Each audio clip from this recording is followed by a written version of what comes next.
Quitting your job, selling your belongings, and moving away from your family. Would you believe that these decisions are not well received by friends and family?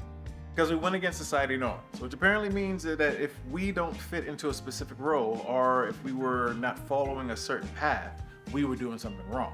And then came the criticism and judgment from those expecting us to explain our decisions, but why should we justify our actions? Why should we justify what makes us happy?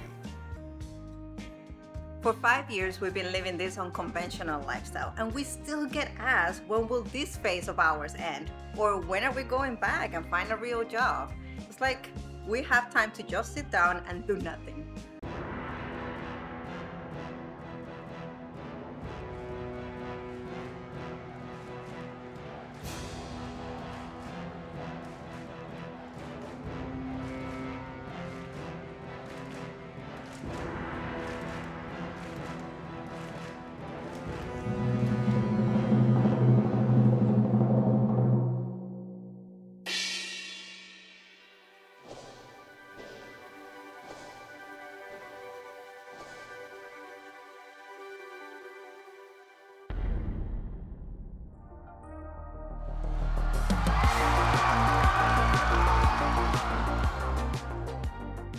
But it's those little jabs at our choices and way of life from the people that we care about that can have an emotional impact. Building a supportive network of friends is one of the best ways to cope with this. But one thing that worked for us early on, and I cannot stress this enough, is setting boundaries. It can be done in different ways, from having conversations about those unwanted comments or limiting your interactions with those individuals.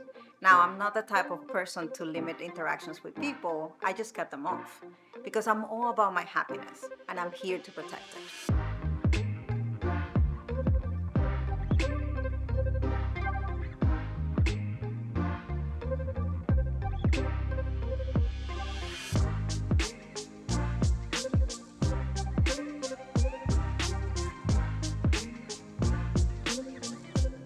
Now, personally, I look at confidence like a house of cards. Very hard to build, but easy to knock down. Hearing negative comments, hitting setbacks could have caused us to start doubting ourselves and lose sight of our goals. But instead, we used it as fuel. And one of the things that kept us motivated was learning how to transform judgment into a source of strength. It starts with a little introspection, but a lot of mindfulness, and that's when Maria saved me. Practicing mindfulness allows for a conscious observation of negative judgment and comments without giving it an immediate emotional reaction, which was important for me because it's a skill that I lost. In my corporate life as a director, manager, I had to be logical in all my actions and not respond emotionally to the ridiculously painful stupidity I worked with. Now that I'm free, I truly stopped restraining myself. I have no filter. But it is important to be mindful of the negativity because there could be some constructive criticism and valuable feedback. Also, I know I would give a well-thought response this way and not one that is emotionally charged.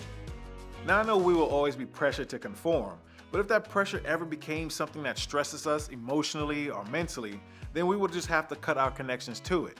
And that may be our family, that may be our friends, or our social media intake. Because I'm terrified by how far and fast the brain can go and you lose yourself when you're feeling down. But remembering our why is important because it's our anchor. It's what holds us steady and keeps us focused. And the boundaries we set protect us.